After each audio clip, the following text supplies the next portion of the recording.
Star Network is here. Hold no punches! I'm real revolutionary right now. Support this man, Black Media. He makes sure that our stories are told. Thank you for being the voice of Black America, Roland. Stay black. I love y'all. All momentum we have now, we have to keep this going. The video looks phenomenal. See, there's a difference between Black Star Network and Black-owned media and something like CNN. You can't be Black-owned media and be scared. It's time to be smart. Bring your eyeballs home. You dig?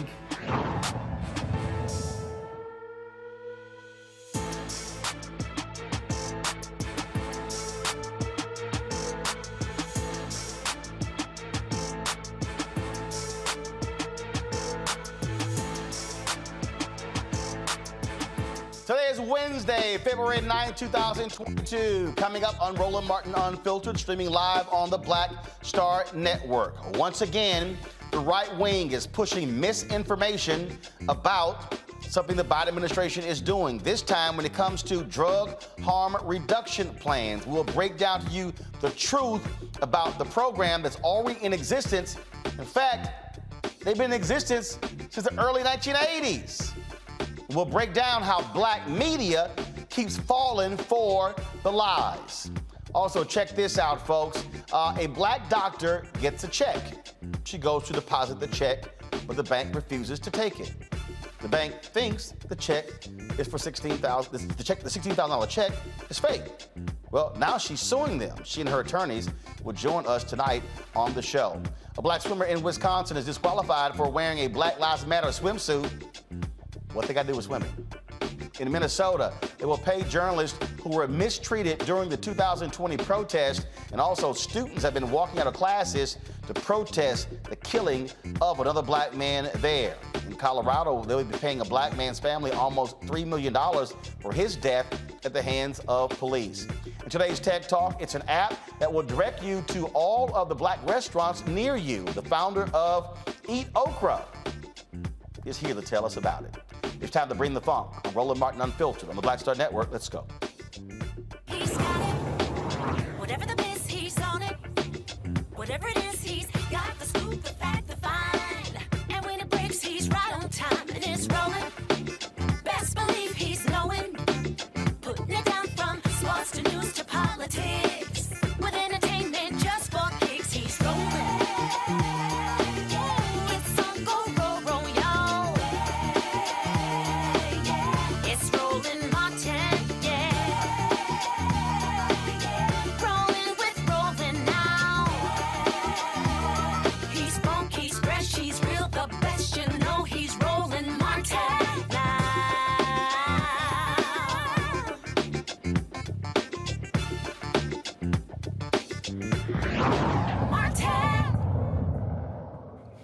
All right, folks. One of the things that I am constantly trying to warn people about how the right wing can take something, lie about it, drive a narrative that's totally BS. So yesterday morning, I had gotten some tweets and folks saying, oh, how you gonna sit here and spin Biden giving crack pipes out to Black people? And I literally was like, what the hell are y'all talking about? Like, I had no idea what the hell these people were tweeting about. And then all of a sudden, I see these articles citing the Free Beacon. Now, I'm in media. I know the Free Beacon is a conservative-ass website. It's a conservative rag. Antenna shoots up, uh-oh, double check. Not everybody did that. So how does conservative media take this? They see the story, then amplify it, and then Fox News starts talking about it. Watch. The Biden administration now moving to make it easier for drug users to light up and get high on crack and crystal meth. The new program will hand out needles and pipes along with safe sex kits, reportedly to make drug use safer while promoting racial equity. Also, they want to hand out the pipes so you don't inject. Louisiana Senator John Kennedy is a Republican on the Judiciary Committee. And Senator, good morning to you. Does this work? Bill, there almost aren't words in English. The Biden administration they just keep on rocking it in the free world. I mean, every single day reality calls, and the Biden administration just hangs up. I don't think when moms and dads lie down at night in America and can't sleep, they're worried about clean injection sites and sterile crack pipes. The issue, Mr. President, is crime. The issue, Mr. President, is how to stop it, not how to encourage it. The program is actually called harm reduction programs. There you had Senator John Kennedy, one of the biggest dumbasses in the United States Senate, with his fake country voice. Oh, I'm just a regular old boy. Go to my computer. This is a press release that was sent out September 14th, 2020. Louisiana Department of Health announces award of $34.5 million state opioid response grants. Guess what this grant is for? Oh, harm reduction programs. Yep, that's what it's for. Guess what? What does it say? With a budget of over $17 million for each of the 2 years, the priority population served by the grant will be under and insured, criminal justice population, tribes, pregnant women or women with infants experiencing neonatal opioid withdrawal symptoms, people who inject drugs, colleges and universities, school-aged children. Do y'all realize that numerous states around America have harm reduction programs? In fact, Mike Pence, when he was the governor of Indiana, there was an explosion of HIV cases in Indiana, and they had a syringe exchange program that curtailed the spread of HIV/AIDS. Indiana, a red state. Senator Marsha Blackburn was highly critical of these programs.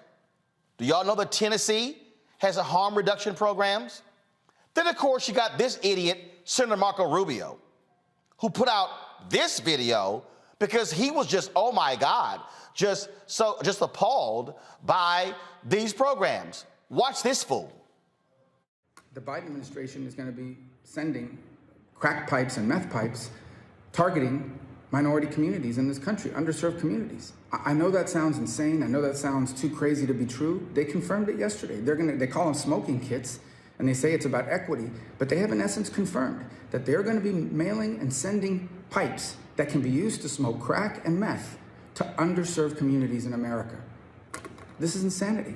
This isn't even about liberal and conservative anymore. This is about crazy versus normal, insane versus common sense. Where does this end? Go to my computer.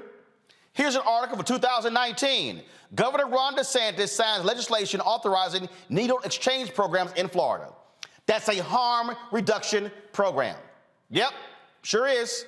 It's what it is in Florida, where Senator Marco Rubio is United States Senator. See, this is the right wing on how they're constantly driving a narrative, okay, based upon this Free Beacon story. This is what came up, the question came up today in the White House briefing, and Press Secretary Jen Psaki answered the question from Fox News.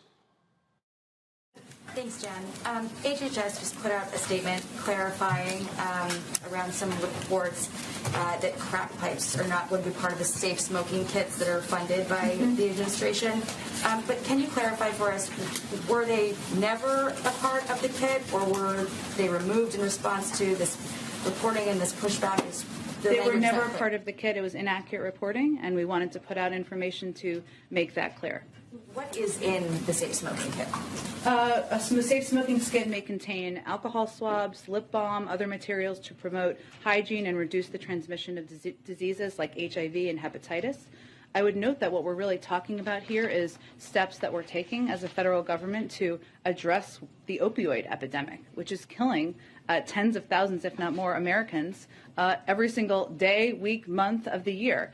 We put out this statement, though, because there was inaccurate information out there, or I should say HHS put out this statement because there was inaccurate information out there, and we wanted to provide clarification on the allowable uses for the HHS harm reduction program. It's not a change in policy. This program, though, is focused on harm reduction strategies, including prioritizing the use of fentanyl test strips and clean syringes. And all of these harm reduction services that will be supported by these programs are intended to save lives from an epidemic that we know is devastating to communities across the country. Now, y'all know Reese Colbert, she don't mince words on the show. Last night, this thing blew up. Yes, so she dropped one of her Reese specials, and this is what she said last night. Hey, y'all. So I'm here to debunk this ridiculous piece of disinformation that I've seen not only on the right-wing outlets, but on the Shade Room. This is why you don't get your news from the gossip blogs. The headline reads that the Biden-Harris administration is spending $30 million on crack pipes. They're not. They're absolutely the fuck not spending $30 million on crack pipes. Come on, y'all. Y'all got to be smarter. Y'all can't believe that. But I understand we're in an environment everybody just takes shit around with and be fake outrage on whatever. But I'm going to give you the facts. You can read this. It's an announcement. All government grants have public announcements. This one is what they're referring to. Is called the Harm Reduction Grant Program. It came out of the American Rescue Plan. I'm going to read it to you verbatim, and you can tell me if that sounds like $30 million in crack pipes. The purpose of the program is to support community-based overdose prevention programs. Syringe services, okay, syringe services. That's still not crack pipes, and that's not $30 million motherfucking dollars. And other harm reduction services. Funding will be used to enhance overdose and other types of prevention activities to help control the spread of infectious diseases. It's a good thing because we're in a pandemic. And the consequences of diseases for individuals with or at risk of developing substance abuse use disorders.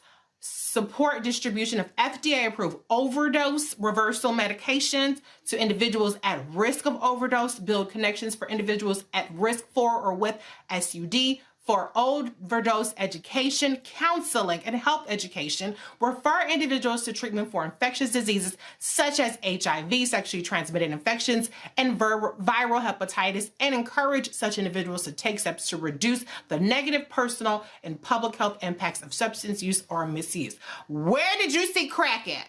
There are 25 grants over the course of 3 years, up to $400,000. There is up to $30 million in funding for the harm reduction program, which, as I just outlined to you, is not crack pipes, not $30 million. So here's the thing, y'all. If you can't fact check, at least sanity check. Y'all, this is not hard. This is a statement the White House put out today. I got it early on. This is right here, okay? From HHS Secretary Batera and also ONDCP Director Rahul Gupta, and that is the Office of National Drug Control Policy. That's what that is, okay? And here's what it says. HHS and ONDCP are focused on using our resources smartly to reduce harm and save lives. Accordingly, no federal funding will be used directly or through subsequent reimbursement of grantees to put pipes in safe smoking kits. The goal of harm reduction is to save lives. The administration is focused on a comprehensive strategy to stop the spread of drugs and curb addiction, including prioritizing the use of proven harm reduction strategies like providing naloxone, I guess what it's called, fentanyl test strips, and clean syringes, as well as taking decisive actions to go after violent criminals who are trafficking illicit drugs like fentanyl across our borders and into our communities. We'll continue working to address the addiction and overdose epidemic and ensure that our resources are used in the smartest and most efficient manner. Tuesday, the Substance Abuse and Mental Health Services Administration released details about this new $30 million harm reduction grant program. Again, as recently laid out, it's going to help increase access to a range of community harm reduction services, support harm reduction service providers as they work to help people not die from overdose deaths, reduce health risk often associated with drug use. These are not new. But you have people like Senator Tom Cotton of Arkansas, who goes through all of his drama. Oh, the Biden administration are just going to be giving out crack pipes. Right-wing media goes with it. And what pisses me off is when black media, like Black Enterprise, yes, I sent them an email, they rewrite a story based on the Free Beacon story and got quotes in there from the Washington Post and Time Magazine, not one quote from the administration. Could somebody at Black Enterprise pick the damn phone up? Then, of course, the Shade Room. They go out and put it out there, okay? They posted yesterday. It gets 177,000 likes on their Instagram page. It's 66,000 comments. 3 hours later, they put out an addendum because HHS sent out a statement. That only got about 20,000, they only got about 2,000 likes and a few comments. The lie spreads a lot faster. This is what happens when you have right-wing folks who are twisting things for their purpose. Joining me right now is Lisa Peterson. She serves as the Chief Operating Officer of VICTA. She joins us now from Providence, Rhode Island. Also, Cyril Scovins, founder and president of CMS Institute of Addictonology, I hope I got that right, from Baltimore, Maryland. Okay, so glad to have both of you here. Lisa, I want to start with you. Already you can tell I'm a little pissed off because I hate when people can't read. I hate when people see something that these right-wing people toss out and folks like Newsweek run with it and the rest of these people because they don't bother to fact check first. Your understanding of this grant program. Well, first of all, thank you. Thank you for using your anger to raise the reality and get the facts out there. This is really frustrating for folks who are out here trying to save lives day to day for people who use drugs. My understanding is that this is a supplement to the work that's already been done. And we desperately need it. In Rhode Island in particular, the last 2 years have been more deadly for drug overdoses than we've seen in a decade. We know that people are overdosing of fentanyl. There is no real heroin left in Rhode Island. The drugs are increasingly unpredictable. They're increasingly potent. And again, people are dying. So these measures will help us save lives on the ground, real people, friends, neighbors. When one of the speakers talked about, parents don't worry about getting their kids clean crack pipes, they absolutely do. If their kids are using drugs, they absolutely worry about whether they're going to be able to use a clean pipe, a new syringe, et cetera, because there are a lot of risks that can be associated with drug use. And we are in a position where we're able to mitigate those risks and help people stay healthy and alive long enough to get into recovery if that's their goal and participate in their families and communities. The thing here that is nonsensical, Cyril, is you have people like who is one of the biggest idiots of all time, and that is again how Fox News works, and then chief idiot Marsha Blackburn. And I'm saying that this is a Fox News tweet from 20 hours ago. Time for an intervention. The Biden administration was just caught using your tax dollars to funnel crack pipes and more into poor communities. And they got Marsha Blackburn on here. Now, let's just break this whole thing down. First of all, so Cyril, what do you make of the hysteria? Well, all of a sudden, it's like, oh my God, we've got this crack epidemic that's going on, and this just makes no sense whatsoever. So, first of all, where crack pipes came from confused me, because crack isn't the issue right now. What we are trying to do, and you said it so eloquently, Roland, is if we don't save lives, then people die. And the harm reduction has been around. I'm 60 years old, so the harm reduction has been around pretty much since the 70s when they started with methadone, which was a harm reduction tool to help people stay alive. And the consensus that it's only going to affect poor inner city African-American people is another misnomer, because the majority of the new heroin addicts, or not even heroin because there's no heroin, the new opiate addicts are normally suburban Caucasian people that got addicted through the pill mills before the government shut them down. So the main focus of this whole harm reduction tool is we can't save you if you're dead.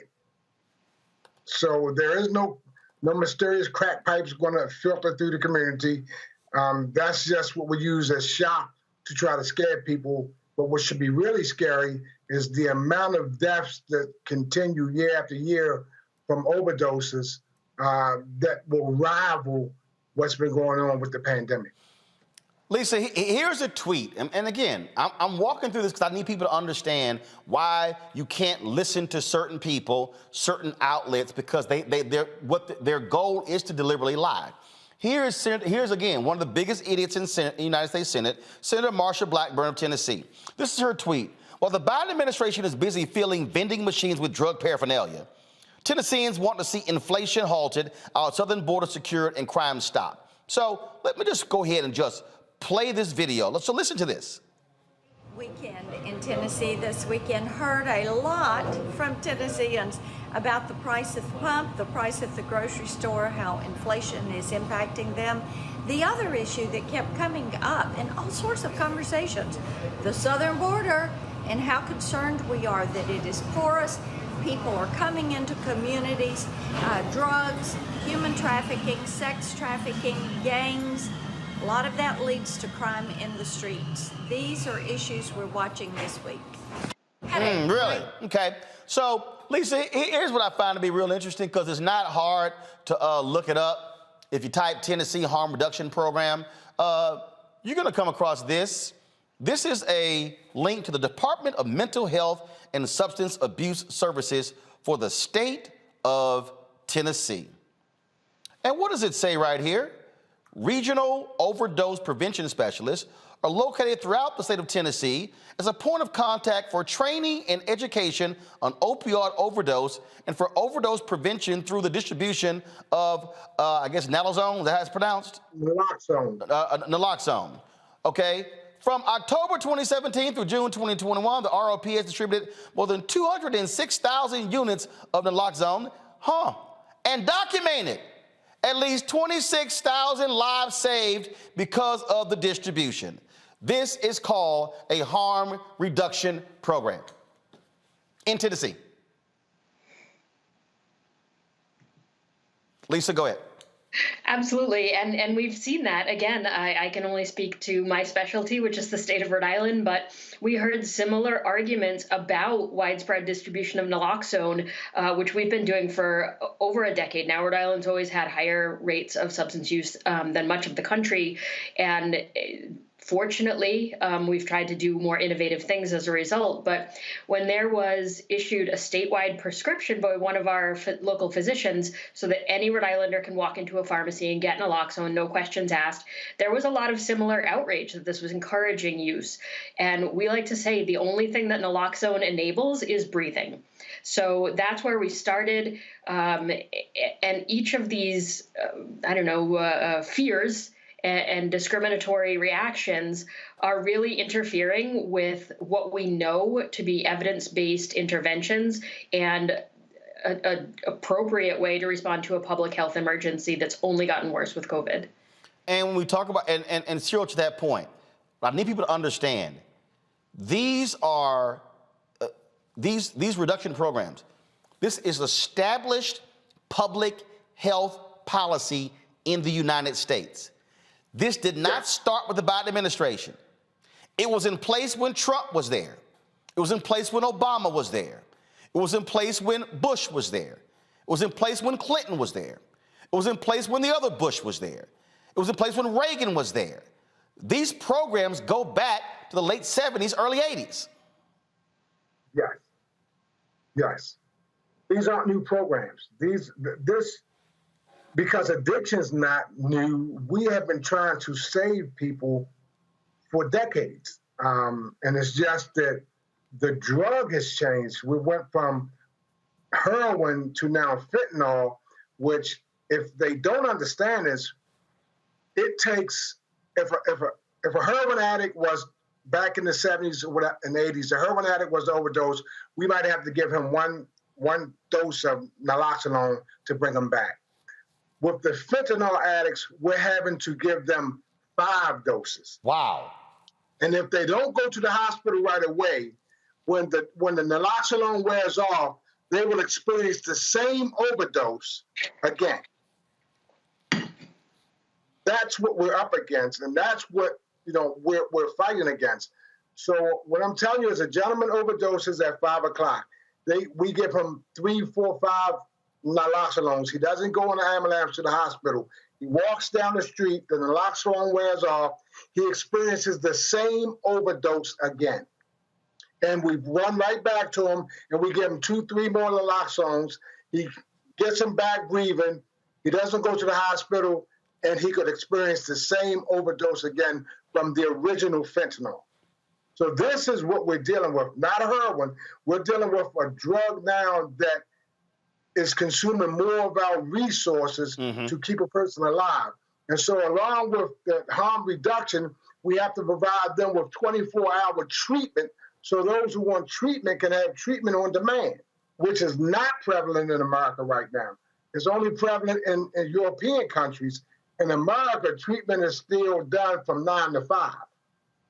Lisa, this is a tweet that was sent out by a reporter, Capitol Hill reporter with the Wall Street Journal. Senator Blackburn has just put a hold on the CR, continuing resolution, that cleared the House until she can get insurance, from HHS that taxpayer dollars would not be used to fund drug paraphernalia. Here's the thing again. You have examples out there where you do have states and cities that may have smoke kits.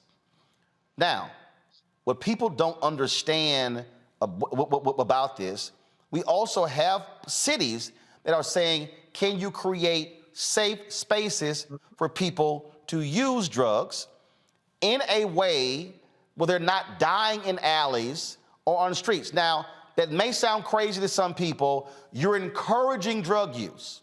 No. What folks are saying is, if you have people who are so deep into it, and if they're going to use drugs, you want them to do so, frankly, in a safe way, not impacting others, and if something happens, they actually can get treatment. I think what we're dealing with here, we're dealing with people who are sanctimonious. We're dealing with people who want to treat those who are drug users as riffraff. And then what you have is a racial component.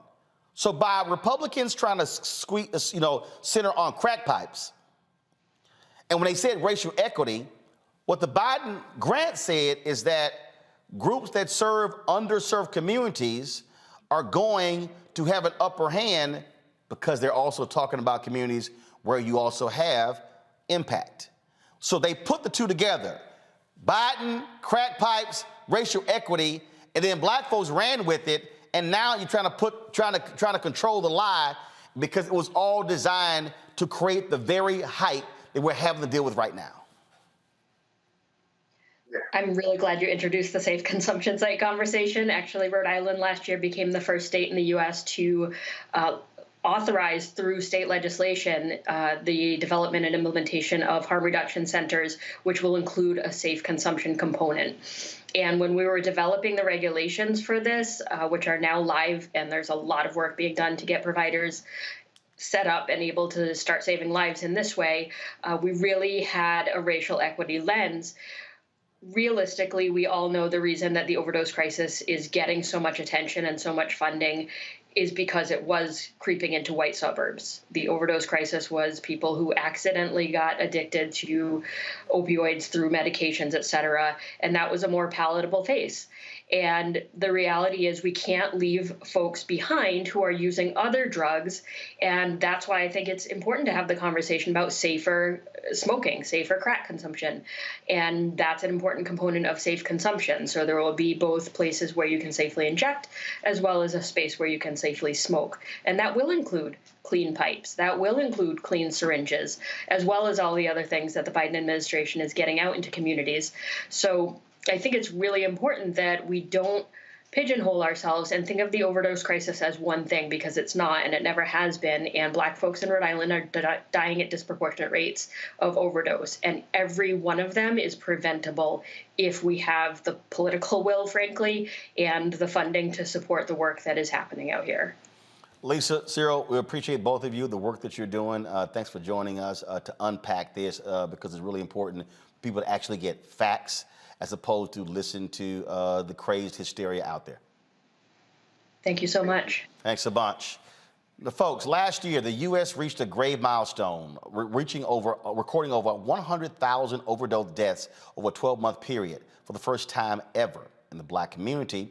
According to Pew Research, there were 54.1 fatal drug overdoses for every 100,000 black men in the United States in 2020. Since 2015, the death rate among black men has more than tripled, rising by more than 213%. The overdose fatality rate among black women rose 144% between 2015 and 2020, far outpacing the percentage increases among women in every other racial or ethnic group during the same period. Harm reduction is a proactive and evidence-based approach to reduce the negative personal and public health impacts of behavior associated with alcohol and other substance use at both the individual and community level. I'm going to bring in my panel right now. Joining me right now, of course, is A. Scott Bolden, formerly the National Bar Association PAC. We also have Monique Presley, who joins us as well. Okay, legal crisis manager, lawyer as well. And of course, we ain't talking about guns today, Robert, so you can hold off on all your weaponry. You know, because what you got, Robert? You got something? You ain't lying. I got something with you. Robert got something under his chair. Robert Patillo, Executive Director of the Rainbow Push Coalition, Peachtree Street Project. Glad to have all three of you here. Monique, I want to start with you. I went off the other week on the route because they ran this NBC News story on HBCU funding that was wrong. And then what they did was just rewrote it. It pissed me off when Black Enterprise and the Shade Room ran with it as well. And I keep saying to these black outlets, if you're going, first of all, if that ain't what you do, stay the hell out that lane, okay? And understand the game that's being played. The right wing purposely pulled out crack pipes. Purposely said, oh, they're targeting minorities. Because you got people out there who say, oh, Biden don't give a damn about the black people. Now he's trying to kill black people. And you have all of that, okay? And they ain't talking about meth. They ain't say meth. They specifically, because by using crack pipes and then adding racial equity to it. That's it. They, targeting black people, that's what they're doing. Game, recognized game, Monique. Right. I mean, and it's sloppy and lazy. And it happens over and over and over again. I wish it was just this time. But as you pointed out, you had just taken them to task last week, I believe it was, on a separate matter. And so, you know, I mean, we say it every week, but that's why programs like this are necessary. And that's why there should be more of them, because what are we to rely on if people are trying to come to Black news sources and they're not really news sources, me? Then it's dangerous. Me? Scott, stop talking. Monique's talking. What just happened? Scott just over there just talking. Just, Scott, hold on. He was like, me? Chill, bro. You on the air. Robert, again, this is a public health strategy. That's what this is. Look, Roland, this is what I love about the internet age. We live in a period of time where we all have access to supercomputers in our hands, and that in milliseconds, we can have all the knowledge of Earth. Think about that. We can have more knowledge than the Library of Alexandria, of the Library of Congress, all right there in front of at our fingertips. And we would rather depend on the Shade Room to tell us what's going on than simply Googling something and just looking it up for 2.5 seconds. Look, of course there's a racial...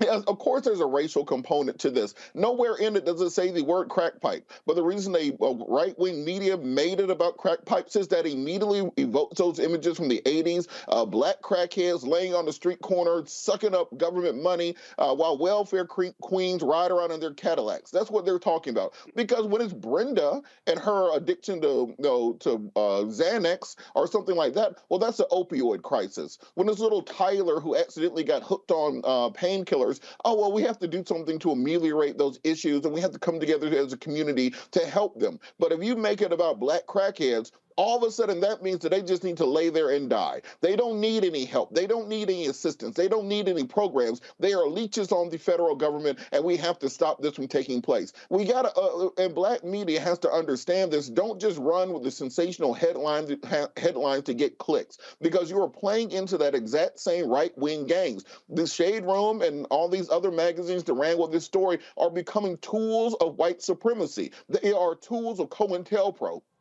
They are doing more to destroy the black community than they are doing to help the black community. What do you think is going on by only reporting on celebrity culture, only reporting on beef and drama, only reporting on these fake stories? When do they actually go out into the community and report on some of the good things that are happening? So we have to make sure that we are addressing this head to head, point to point, and ensuring that we get the right information out there, because this is a deadly issue. If they pull funding from this program because the Shade Room decided to run a story on it, there were people who are going to die from not having access to these drug kits, not having access to the to many of these programs. So we have to hold these folks accountable, and they need to come out and put as much effort into the retraction as they put into pushing the story in the first place. Here was the quote, Scott, from Tom Cotton. Last week, Biden talked about being tough on the crime. This week, the Biden administration announced funds for crack pipe distribution to advance racial equity. And then, of course, Marsha Blackburn, in government-funded crack pipes. This is how shameful and despicable they are. This is the game, and we have to understand. I keep telling these people, you gotta understand the game. I said, when you see something like this here, your antenna should go up and say, hold up, let me call somebody first, because I'm not just going to trust this. Yeah, drugs is not a game, actually. It takes lives. Fentanyl is not a game at all. It's deadly, more deadly than heroin. And hey, Tom Cotton, here's a news flash. Drug use and addiction is a health issue. It's always been that. It's never going to stop that. And hey, white people and black people and brown people get addicted to drugs. If you've ever been addicted to drugs, it's hell getting off. And the continuum of care, which is shown historically and scientifically to work, whether you're dealing with homelessness or drug addicts or black, brown, or white people, it helps. Because there's many people that are dying of overdoses, right? Let me tell you what else they're dying of. They're dying of dirty needles. They're dying of hygiene. They're dying of bad drugs, but also bad syringes and what have you. And they're spreading disease because of their addiction. And so we got to stop this race-based analysis and this irresponsibility by not only elected officials, but by the black media as well. It's embarrassing. The black media that reported this are serving as agents de facto of conservative Republicans. Conservative Republicans are responsible because they didn't read the legislation, let alone read the press release, because they don't care. Because if they can push the negative narrative, the racial narrative, that's the social war that they want, and that gets their conservative followers going. And they just jumped on this. And let me tell you, Fox is still running with it. And all the people that watch Fox and support Trump say, see, they're feeding drugs to black people. We got to get a new president in there. So it feeds their narrative, but it's a false narrative. Oh, it absolutely is, and it drives me crazy. And it's racially offensive, too. It drives me crazy when I see this. And again, y'all, I just want everybody to understand, I'm not making this up. Go to my computer. This is Black Enterprise. This is it's still up. This is what's up right now. Biden administration to implement harm reduction program to promote racial equity and prevent drug overdoses. When you click this was posted at 10:30 this morning. I sent an email to the leadership of Black Enterprise at 11:17 last night telling them what they were putting out was wrong. They still sent this out. If you click the article, it shows that 26,594 people have seen this story. And if you go through this story, boom, what do? They're quoting the Free Beacon. I told Black Enterprise leadership myself at 11:17 p.m. last night, this was bullshit. You see this here. They're quoting Free Beacon. You go through it, they're quoting in the store. I didn't want to have to call out Black enterprise, but damn it, after I alert you to the bullshit and you still put it out, you got to get called out. They're quoting the Washington Post. They're quoting Times News. They're quoting all these people. Nowhere in the Black enterprise story is a statement from HHS. The one that went out today. Nowhere in their article is Jen Psaki's comment.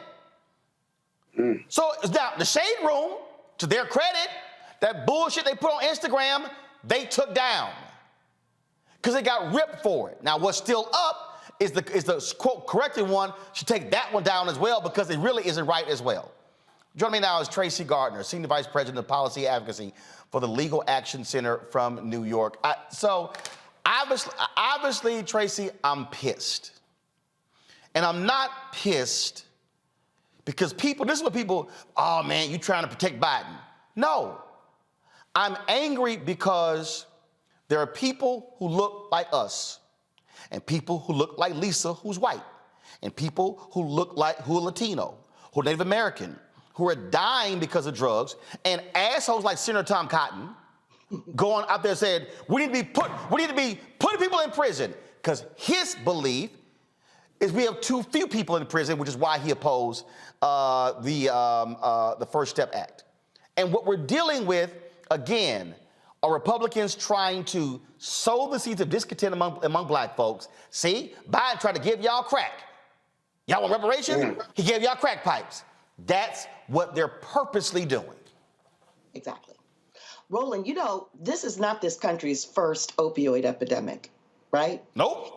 The first opioid epidemic got us things like Rockefeller drug laws and sentencing laws and the crack cocaine sentencing disparity. To be honest, we can actually go back even further because the first attack on opioids were against the Chinese immigrants because they were pissed off after they built the railroads on the West Coast. They were pissed off with how they were advancing economically in the United States. And then they started attacking black people as well in 1930s and 40s, like people like Billie Holiday. So we got a long history of America targeting people of color when it comes to opioids. That's right. And anything that is other is what is then used against us. They talk about stigma. What I call stigma is oppression. It's legalized or it's systemic oppression. And so harm reduction is a strategy scientifically based that we know works. But I also, having grown up as an HIV advocate, harm reduction is love. Either you want the person who's using drugs to live and be healthy, or you want them dead. There's no in between. And so harm reduction, back 25 years, we were having the same discussion about clean syringes.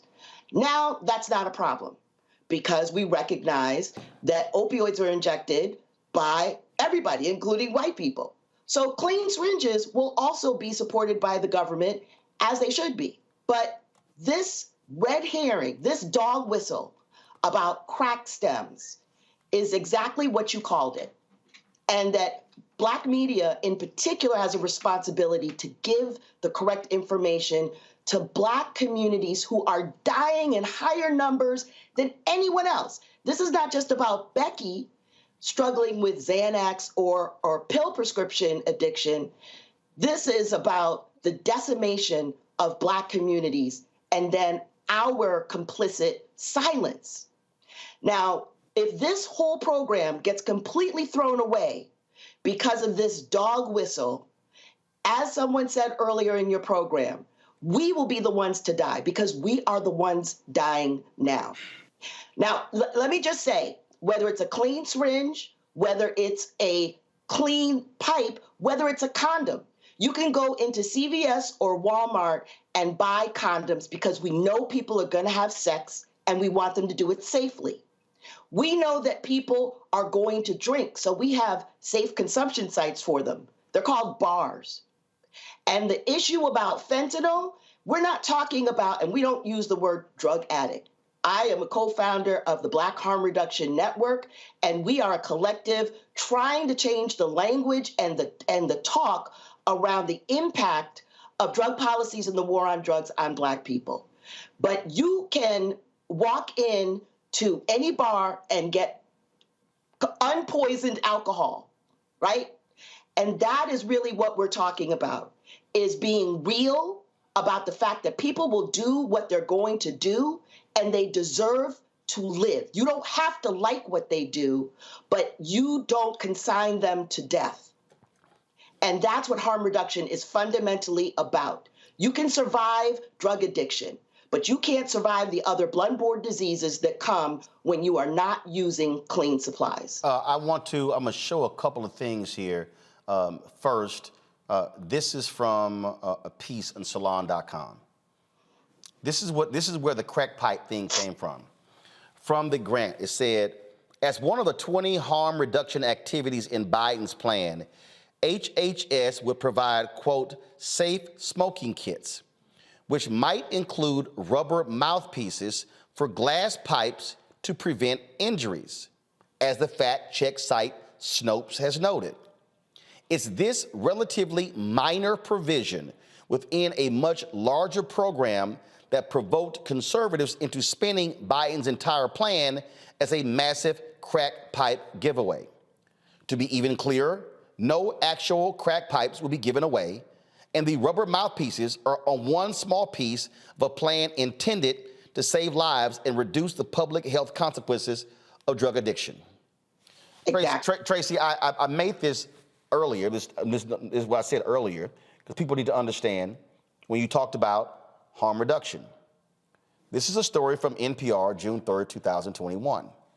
Indiana needle exchange that helped contain a historic HIV outbreak to be shut down. This was a program that was in Indiana, quite the red state. Correct. This is what it says.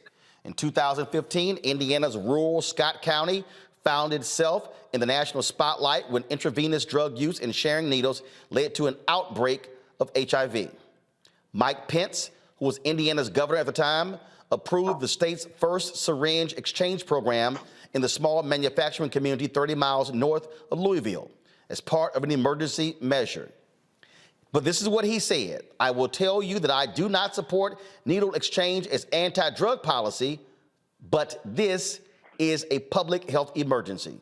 Correct. In all, 235 people became infected with HIV over the course of the outbreak, most of them within the first year. In all of last year, there was one new case. Health officials credit the needle exchange for the dramatic drop-off in cases.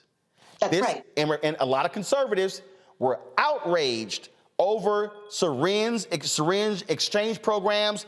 They were trashing. This is not right. 235 infected. Program goes into place. One in a year. Even 20 years ago, the HIV infection rate among injection drug users and their partners was 30%. Once we put into place harm reduction strategies, including syringe exchange programs, it dropped down to 3%. Moreover, the babies born to folks who were HIV infected, New York used to have the #1 cases of pediatric AIDS cases. Now we have no babies born with HIV because we get people engaged in care, not by stigmatizing them or by criminalizing them, but by responding to them as a health measure and engaging them in care. So millions of dollars for this harm reduction initiative that people, advocates that I'm colleagues with have been fighting for a quarter of a century to get, and it's all going to get flushed over what is not even a real crack stem, but something to keep people's lips from bleeding, which would facilitate blood-borne disease. Come on. Absolutely. Tracy Gardner, Senior Vice President of Policy Advocacy for the Legal Action Center from New York. And you also said co-founder of? Co-founder of the Black Harm Reduction Network, which is a collective of advocates and harm reductionists who work in Black communities to push against this kind of thing and to correct our own media. Well, this is precisely why I have this show and created it, because I cannot stand these Black outlets that all they do is aggregate. They don't call nobody. They just repeat what somebody else said. And I said, hell, you might as well just put their piece on your website, because just slapping your name on it, you just reporting the same thing they're doing, meaning you are sending out news to black people through a white prism because you just rewriting what they wrote. No analysis, no kind of, yeah. Thank you, Roland. Thank you very much for what you're doing, because this is a very hard to get on a platform this widely seen about these kinds of issues. Well, I appreciate it. Thanks a lot. I can't tell you, Monique, how, someone sent me a text message saying, Roland, we need you, calm down. But it really does piss me off. It angers me when I look at the history of black-owned media and the role that they played. They didn't report the same bullshit that was in the Washington Post, New York Times, Chicago Tribune, the rest of those papers. They actually understood the audience that they served. And I'm about to send a tweet out saying to Black Enterprise, take this damn story down. Take this damn story down. And again, the Shade Room, I'm glad they took it down. But I need people to understand, it's a whole bunch of folk out here. They sit here, they follow that stuff, they look at them, and yeah, I get it. We do real stuff. Hey, we don't get 177,000 likes of something on my Instagram page that they do. But there's a responsibility that exists, and I dare say to the Shade Room they got 25.6 million fucking followers on Instagram. 25.6 million. And when they put this bullshit out, that's a lie, and its reports say, you making enough damn money, Shade Room, to go hire some people who can pick the phone up and make a phone call. It's called being responsible to your audience. And that is what this issue is. And when we, folks who are black, are feeding our people the same bullshit that the right-wing media is, well, hell, you might as well tell black folks, skip the Shade Room and just go right on over to the Free Beacon and the crap that they put out. Yes, because it's the same, for sure. But if the priority is not accuracy or even news, then just passing on. Actually, Roland, the story as they reported it fits their purposes, because the salaciousness, whether it's correct or not, is what draws the views and the traffic. So nothing about that surprises me. I didn't know that they had posted that until I saw your post, because obviously, that's just not something that I follow. But it is unfortunate, because there are people who will jump to immediate wrong conclusions and then pass those on at a time when yellow journalism is prevalent and where people are being manipulated through all manner of false reporting in other spheres. So it's shameful that it would also happen with our own. And again, Robert, they took down that post, but the numbers are right here in my head, because I'm on their Instagram page right now. They posted that item yesterday, and it had 177,000 likes, 66,000 comments. 3 hours later, now go to my computer. 3 hours later, they posted this, TSR exclusive. U.S. Department of Health and Human Services releases statement following reports of providing drug paraphernalia to drug users. These comments are misleading. First of all, Shade Room, ain't no damn exclusive to you, because it was released publicly. And you still are putting the BS in the article. But here's the key. The quote correction, go back to it. 28,709 likes. How many comments? 3,114. So let me juxtapose. The lie got 177,000 likes, 66,000 comments. The truth got 28,000 likes, 3,100 comments, Robert. That is proof of how misinformation spreads like wildfire. Well, look, just as Mark Twain said, a lie will travel around the world while the truth is putting on his pants. And the reason you know that's true is because Mark Twain never said that. This is part of the misinformation machine. People always want to know. People always want to hear the part about the salaciousness. They want to hear the drama. They want to hear something that sounds good. And I'm less upset at the Shade Room than I am at Black Enterprise, because the Shade Room is basically it's a grocery store, tabloid. You're not going there for hard-hitting news on what's going on with the administration. Black Enterprise, on the other hand, is supposed to actually be dealing with the economic development and informing the Black community. They're supposed to have actual journalists on staff who can fact-check things, who can ensure they're putting out accurate information. There's not enough simply to say you were misleading. You have to put out a full retraction. And the best thing that people can do if they really want to do something about this, go to the Shade Room's Instagram page if you follow them, and unfollow them. Go to Black Enterprise if you follow them, and unfollow them. And once they see those numbers drop down by a few 100,000, well, then they will understand that they actually have to have real journalism, because what they're doing right now is classic Uncle Tom activity. I know we like to think of Candace Owens as being an Uncle Tom, or Diamond and Silk. This is the exact same thing, because you're taking white messaging, the messaging of white supremacy about crackheads getting crack pipes from free government on your taxpayer dollar.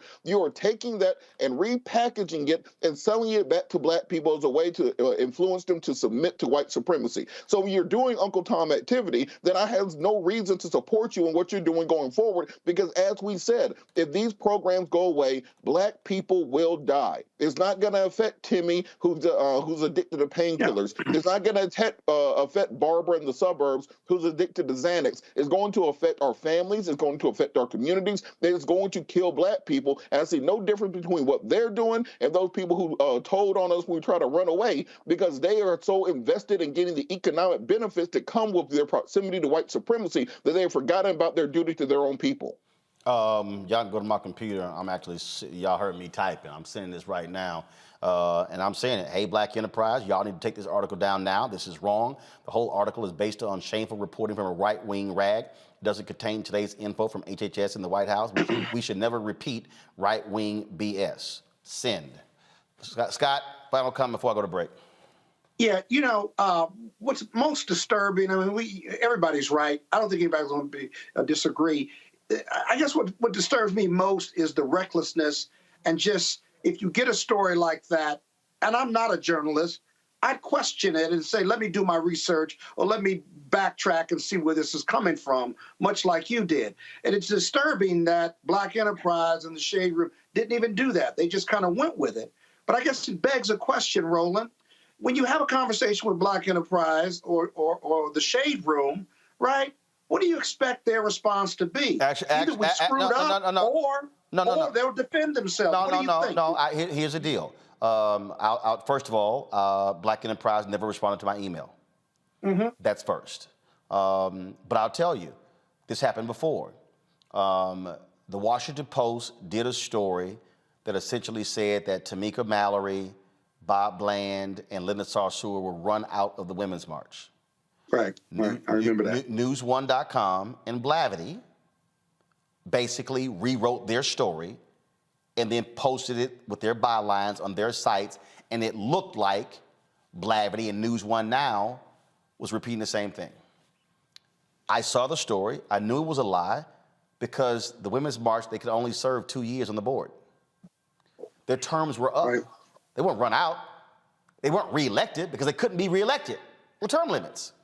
So I emailed Morgan DeBond, the CEO, founder of Blavity, and I emailed, at the time, Latavio Samuels, who was the CEO of Interactive One, and I emailed the editor of News One, and I said, take that bullshit down, because y'all, it's wrong. And I said, y'all should be able to pick the phone up and call black people directly to get information from black people. And they took it down. Exactly. And so again, I got great respect for Butch Graves and Alfred Edmond and Derek Dingle at Black Enterprise, but the article is wrong. And Black Enterprise should never be rewriting an article from the right-wing Washington Free Beacon, ever, ever. And if you put a byline on it, that means somebody had time to write that up, which meant they had time to pick the phone up and call to get the right information. Got to go to a break. We'll be back. Roland Martin Unfiltered on the Black Star Network, where we know how to fact check and we know how to independently report on black people. We'll be back in a moment.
Deborah Owens, America's Wealth Coach, and my new show, Get Wealthy, focuses on the things that your financial advisor and bank isn't telling you, but you absolutely need to know.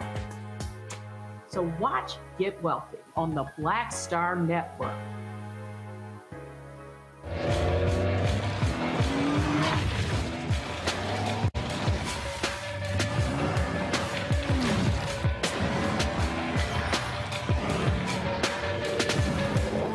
Pull up a chair, take your seat at the Black Table with me, Dr. Greg Carr, here on the Black Star Network. Every week, we'll take a deeper dive into the world we're living in. Join the conversation only on the Black Star Network.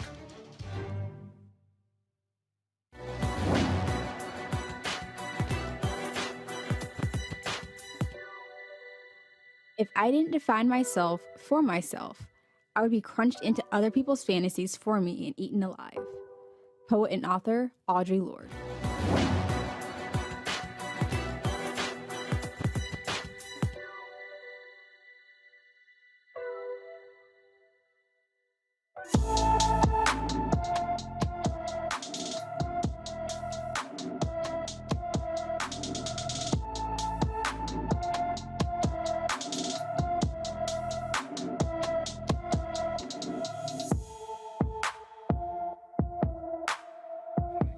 Hey, y'all, 20-year-old Shannon Tripp has been missing since February 5th. The Birmingham native is 5 feet 7 inches tall, weighs 100 pounds, with black hair and brown eyes. She was last seen wearing white and black leggings, a black tank top, yellow socks, pink flip-flops, and a cream-colored sweater. Anyone with any information on her whereabouts should please call the Birmingham Police Department at 205-254-7777, 205-254-7777. Let's go to my home state of Texas, where a black doctor has filed a lawsuit against Chase Bank for racial discrimination for refusing to deposit her check or open a new account for her. Dr. Malika Mitchell Stewart wanted to deposit a $16,000 check from her employer associates at the bank, and they began to question her age, her occupation, and the check's validity, ultimately denying her service. She joins us right now, Dr. Malika Mitchell Stewart, as well as her attorney, Justin Moore. Glad to have both of you here. So, okay, so Malika, what city was this in? This was in Sugar Land, Texas. Sugar Land, Texas, suburb of Houston. Yes. So you go to the bank, and how long ago was this? A couple weeks. Okay, so you go to the bank, you got a check, and you walk in, you got an ID, okay? On your ID, take it, you got a Texas driver's license? Are you from Texas? Yes, born and raised, Houston, Texas. Cool. So you got a Texas driver's license, which has your date of birth on it, which has all of your information. You go to the counter, and what happens? So what happened was I signed up to be seated with a specialist who can help me open an account. They call my name back. I go down and sit with her at her desk. I tell her that I want to deposit this check into a new bank account with you all, and she takes my check, and then she looks at me and then starts looking at the check and just starts to ask me questions like, what do I do for a living? You know, what company do you work for? Asking my age and all these different questions, and then proceeds to say that this is probably a fake check, and she wants to go talk to someone else to get, I guess, further. Wait, she says this is probably a fake check. How did she arrive at that? I don't know, and that's why I was asking all the questions, and that's when she went to go get someone who I assumed was the bank manager to come talk to me as well, but actually was just a lead teller that also came and talked to me, and they just said that it looks like a fraudulent check, and we're not going to let you open a bank account, and we're not going to let you deposit this check. Okay. Now, first of all, were both of these folks white? What were they? So one was white and one was Indian. Okay. Now, first of all, last time I even looked at a physical check, been a long time. I don't even write checks anymore. But checks have routing numbers on them. Check, you had the name of the company. If they actually questioned the check, they could have actually called the company and says, hi, I'm so-and-so. Dr. Stewart says she works with you. We just want to verify employment. They could have actually done that. They didn't do any of that. They did none of that. They just said, I feel uncomfortable, and we're not going any further. All right. Did the bank manager ever come over? No, she wasn't even there that day. Okay. Was there an assistant bank manager? No, I was under the assumption that she was the bank manager. Okay. So, all right. So so when did they start asking you all these other questions, your age and other things like that? So during the process, when I was trying to explain myself and just tell them like, hey, this is my check. You know, I work at this new clinic that's opened in Houston now. This is my sign-on bonus. You know, I can show you documentation of the correspondence between me and my office. Whatever information you need, I showed them a business card. I was just trying to give them all the information they needed. You know, I thought they would need to just believe me and believe the validity of the check. So I tried my best to give them as much information, but they still just kept saying, we feel uncomfortable and we're not going to deposit the check or open a bank account for you. So here's a statement the bank sent. Pull it up, please. We take this matter very seriously and are investigating the situation. We have reached out to Dr. Mitchell Stewart to better understand what happened and apologize for her experience. Justin, have y'all heard from them? We've heard from their attorneys, and it's been a direct response from the lawsuit being filed. And, you know, with them responding to the lawsuit, they have expressed some regret as to what happened. But we have to realize that Dr. Mitchell Stewart filed a complaint at the bank a week after this incident occurred. So the incident occurred December 18th of 2021. She filed a complaint December 27th of 2021. She waited almost 30 days and she hasn't heard anything from the bank until this case started to go viral on social media. And after the case, began to go viral, that's when the bank started to send out overtures about some sort of apology. So we believe if there was an apology, which the bank has profusely apologized to multiple media outlets in response to media requests, we believe that, those apologies are only coming from the fact that this story has gotten a lot of attention. And, they basically shirked their responsibility to respond to the complaint that she filed, and they lost out on their opportunity to apologize then throughout that complaint process. The thing that's really interesting here, Dr. Stewart, is they can deposit the check and they can place a hold on your account, no activities whatsoever, for 5 or 10 days to see if the check clears. That's exactly my sentiment. I tried to ask them, is there a way that you can deposit the check, hold the funds? I won't touch any of the money. I won't use a card. You can keep the debit card that you give me if you want to. Regardless, they're mailed out to you, so I wouldn't have had it for a few days anyway. But I wouldn't have touched the funds until they were fully verified, and they weren't hearing that either. This is, Justin, Chase has had a lot of issues before when it comes to black folks. They've had employees file racial discrimination lawsuits against them. They've had other examples like this. I remember a story of a brother in, I think it was Arizona, who they were trying to steer him away from, I think it was a former athlete, who had several $100,000 they wanted to invest, and they gave him a hell of a time as well. And so, and they've got their diversity and equity and inclusion programs and, things along those lines. But you would think Jamie Dimon and his bank would be actually moving a hell of a lot faster when it comes to this story if they heard exactly what happened. I mean, you would presume that, but I think Chase's legacy of, racism goes far beyond what's happened in our contemporary times. This bank has financed slavery, and I think that's a story that gets lost in translation. I mean, through their, Black Pathways program and things of that nature, I think a lot of folks seem to think that Chase is an equitable company, but we know that they have a long legacy of racism, and it's bearing itself out now with the redlining that they're participating in by denying Black folks financial services at their branches around this country. So there is a pattern and practice that not only exists today, but it's existed for centuries now. So I'm not shocked at all that Chase hasn't come to the table with an apology that has some level of contrition to it and has some type of substantial tangible type of redress that's being afforded to Dr. Mitchell Stewart and other folks who have experienced this type of racism. I'm not shocked whatsoever, and that's why we filed the lawsuit. I think it's also important to note that when Dr. Mitchell Stewart went back to that branch with her mother, the actual branch manager revealed herself and told Dr. Mitchell in explicit terms that they can refuse service to anyone for any reason. And we know that's, legally untrue. But the fact that the branch manager said that shows that there might be a pervasive issue of racism that's actually percolating within the rungs of Chase's retail banks. Dr. Stewart, where did you go open an account elsewhere? I know you've got a Black-owned bank there in Houston. Where did you take your money?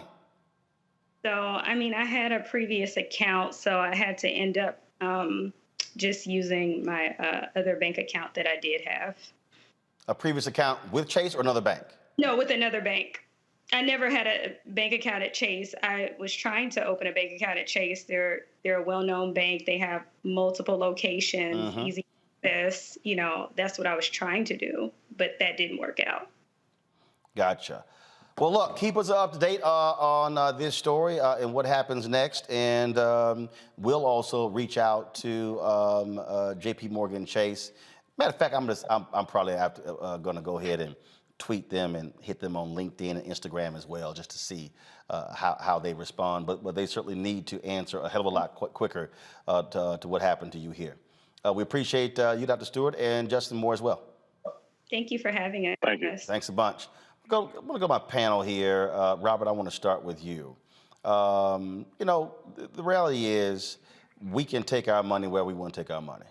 And a few years ago when I was in Chicago, I wanted, when I was building New Vision Media, when I was building, which will lead to all of this, I wanted to get a business card. Actually, no. Actually, it wasn't the business card. I wanted to get a personal credit card. I want to get a personal credit card. And what I wanted to do was I wanted to get one that was where I took a couple CDs out, and that way it covered it. If anything happened, it's always covered. And I remember Chase denying me a credit card. And I'm sitting there going, y'all want to explain to me why I got $400,000 sitting in a bank account and you're denying me a damn credit card? And wholly insufficient. So I took all my money out. I'm like, see y'all later. Went to a bank that gave me a personal credit card and business credit card.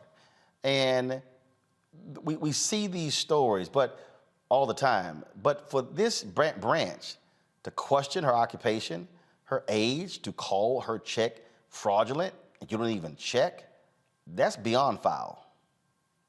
And look, Roland, I wish this was an isolated case, but as she was speaking, it reminded me of something that happened when I was young, a baby lawyer practicing. I just got one of those big cases where you get the settlement check from the insurance company. So on my day off, I take it in to cash it. So I got like a hoodie and jeans and some Air Force Ones on. They actually called security over because they just assumed that I wasn't supposed to have a $120,000 check to put into my IOTA account. They just assumed that there had to be something not above board. Brought out the branch manager and everybody else. So this is something that African Americans have to deal with on a daily basis. And whether it's reported widely in the media, this is what we mean when we're talking about white privilege. In case somebody is wondering what we're talking about, that is what we're talking about. The fact that on a daily basis, things are just always made slightly harder for you based upon your race. They don't ask about your degrees. They don't ask about how much money you have in the bank. They don't ask about anything except they see the color of your skin, and they make negative assumptions about you, and they make life just a little bit harder. So we have to address this thing from a systemic point of view. People get mad about diversity trainings. People are mad about CRT and having to learn the importance of having other people involved in this world besides cisgender straight white males. But at the end of the day, if we want to actually have the pluralistic society that we believe that we should have, it's going to take making these things aware and also divesting from people who don't want you. If they don't want your money there, then take your money somewhere else. That's what I did. I took it over to Citizens Trust Bank, the black bank there in Atlanta, and had no problems. Because at the end of the day, as long as you keep giving these people your money who don't want to treat you right, they're going to continue treating you the exact same way. Money talks and BS walks. And Scott, this is also why they should be sued. This is, well, they've been sued, and they've been sued under 1981, and they've been sued under a local statute. You know, this is just stupid. This is just stupid. And you know what? She's a credible witness. She's only about 5 foot tall. She's a doctor, excited about her bonus. And this stress of being black while banking just jacked up her whole Christmas. Why does the color of her skin mean she's got to go through that? It's just stupid.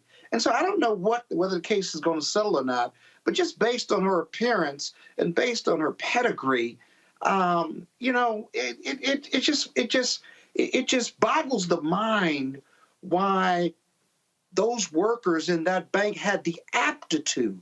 You have to have the aptitude to make a jump towards fraud simply because of the color of your skin. Or better yet, you made the jump towards fraud and you didn't go to any other suspicious levels. You went to fraud and cost you business from someone who wanted to do business with you. Think about that. This person wanted to do business with you, give you a $16,000 check. And race played a factor in you losing that client. It's just stupid. It's beyond racism. It's just stupid. And so I hope you continue to monitor that case. It'll be interesting as to whether it gets resolved or whether it gets litigated. Monique, the thing that is interesting to me, so you're Chase, so she files a complaint and you only start commenting after she goes public? That's also pretty dumb customer service. Last thing you want is a story to go public. Right, no, but she wasn't being taken seriously. The same way, as Robert said, she wasn't supposed to have that money. I mean, that is what is happening here. There were several points. There were several fail points that they could have taken different turns. And frankly, there are two issues with respect to the manner in which she was treated and discriminated against. Even if they had some sort of policy with respect to opening bank accounts, new accounts with a check over a certain amount of money, holding a check for whatever days, or won't take the check period, and requiring cash, they still should have just gone through all of their regular procedure for this woman who presented with the necessary IDs, calling herself a doctor. So they had the ability to check on that, the veracity of that, and then run her banking history and tell her, put your $25 cash down here and we'll open your account. And then they deal with what they're going to do with this check separately. But the reason why you know for sure, which is what many of our people don't get to see and don't know, that this was truly like a race-based discriminatory action by the bank, let somebody else come in there and they want to open an account and they've got a medical degree and they want to start the account with $16,000 at one time. You would get the private banking room. You would be able to go and be escorted. They would ask you if you wanted coffee or tea. They would tell you that it might take a few minutes to get champagne, blah, blah, blah, blah, blah. They would offer you, you know, all of the different options for your account and look at it as if they were entering into a banking relationship, which is what Chase should have been doing with her. So no, they failed 15 different times along the way. And at this point, they get what they get. Oh, absolutely. And so, yeah, I'm sitting here because y'all know I can be real petty. So I'm sitting here. No, I don't believe that. I'm sitting here sending a post on LinkedIn. I'm also tagging Jamie Dimon, who is the CEO, as well. So this goes right to his box. And you heard, you know, the attorney mention J.P. Morgan and their Black Pathways program, and I've had a couple of conversations with them with regards to advertising stuff along those lines. And so I would say to the Black Pathways program, y'all need to say something. Y'all need to say something. Don't have J.P. Morgan Chase sending y'all out here as y'all black mouthpieces when this kind of crap is going on. I'm just saying. Just saying. Gonna go to a break. We come back. More Roland Martin Unfiltered. Don't forget, of course, you can download our app, the Black Star Network app. All available platforms: Apple TV, Android TV, Apple phone, Android phone, Roku, Amazon Fire, Xbox One, Samsung Smart TV. You can also support in what we do here and Roland Martin Unfiltered by joining our Bring the Funk fan club. Every dollar you give goes to support this show. Cash App, $RM Unfiltered. PayPal is R Martin Unfiltered. Venmo is RM Unfiltered. Zelle is Roland at RolandSMartin.com. Roland at RolandMartinUnfiltered.com. Guys, y'all also are using the wrong graphic. You should be using the one that has the P.O. box on it. And if you want to check a money order, you can also do so, folks, by sending it to P.O. Box. One second, let me pull it up on my phone. And so again, please use the right graphic. P.O. Box 57196, Washington, D.C. 20037. P.O. Box 57196, Washington, D.C. 20037. Back in a moment.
Hi, I'm Dr. Jackie Hood Martin, and I have a question for you. Ever feel as if your life is teetering and the weight and pressure of the world is consistently on your shoulders? Well, let me tell you, living a balanced life isn't easy. Join me each Tuesday on Black Star Network for A Balanced Life with Dr. Jackie. We'll laugh together, cry together, pull ourselves together, and cheer each other on. So join me for new shows each Tuesday on Black Star Network, A Balanced Life with Dr. Jackie.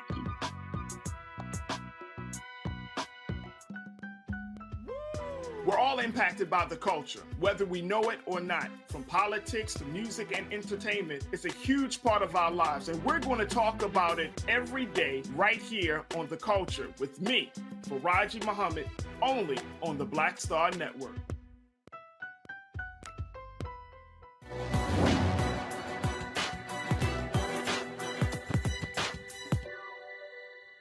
Whatever we believe about ourselves and our ability comes true for us.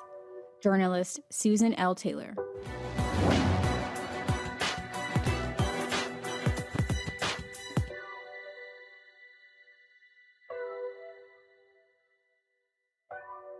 All right, folks, this is Super Bowl week. Is taking place in Los Angeles. And during this week, there's always discussions. There's always a news conference on the state of the NFL with Commissioner Roger Goodell. Today, he held this news conference. And Jim Trotter, who's a reporter for the NFL Network, asked this critical question of Roger Goodell. And Jim did not hold back. And I thought it was an absolutely amazing series of questions and statement. And so I wanted to play it and talk about this with our panel. Watch this. Hey, Roger, Jim Trotter. The question is more for the owners, but also for you. And since they're not here, I'll ask you, as I always say. In your initial statement, the league's initial statement, it said that diversity, equity, and inclusion were core principles of the NFL. And I need to provide some context before I can ask you about that statement. In the 100-plus year history of this league, 24 of 32 franchises have either had one black head coach or no black head coaches. And to make sure I get the names right, I'll read them off here. We've got the Bills, the Commanders, the Cowboys, the Falcons, the Giants, the Jaguars, the Panthers, the Patriots, the Rams, the Ravens, the Saints, the Seahawks, the Titans, who have never had a black head coach. That's nearly half the league. We look at the fact that there's never been a majority black owner. There's only been one black club president. We look at the GMs, now we're up to 7. 5 of those were hired in the last 12 months. We're now at 3 black head coaches, 2 of whom were hired after Brian Flores filed his lawsuit. So it's easy to focus on the owners here, but I want to put this to you here. When we look at the league office, of the top 11 executives there are only 2 people of color. When we look at NFL Media Group, where I work, there is not one black person at the senior level in the newsroom who makes decisions about a league whose player population is 70% black. So as a member of the media group and as a black man, I ask, why does the NFL and its owners have such a difficult time at the highest levels hiring black people into decision-making positions? Yeah, Jim, listen, we look at the same numbers, and they're really part of the effort that, again, looking at how do we become more effective in our policies and procedures. We work really hard. We believe in diversity. We believe in it as a value. We believe it's made it stronger. People who've come into the league who are diverse have been very successful and made us better. And we just have to do a better job. We have to look, is there another thing that we can do to make sure we're attracting that best talent here and making our league inclusive? If I had the answer right now, I would give it to you. I would have implemented it. I think what we have to do is just continue and find and look and step back and say, we're not doing a good enough job here. We need to find better solutions and better outcomes. And so let's find more effective policies. Let's make sure everyone understands. Let's make sure that we're looking at diversity and actually incentivizing that for everybody in our building, including with compensation. Let's make sure that when we're dealing with vendors outside the building, we're hiring diverse vendors and bringing them in and giving them an opportunity to succeed just like we do with white vendors or people of color. Well, how can they come in and contribute to the NFL? So I think it's not a single answer, Jim. The single responsibility comes on all of us in the NFL, and we have to be the ones that make that change, and we are the ones that have to make sure we bring diversity deeper into our NFL and make the NFL an inclusive and diverse organization that allows everyone the opportunity to be successful.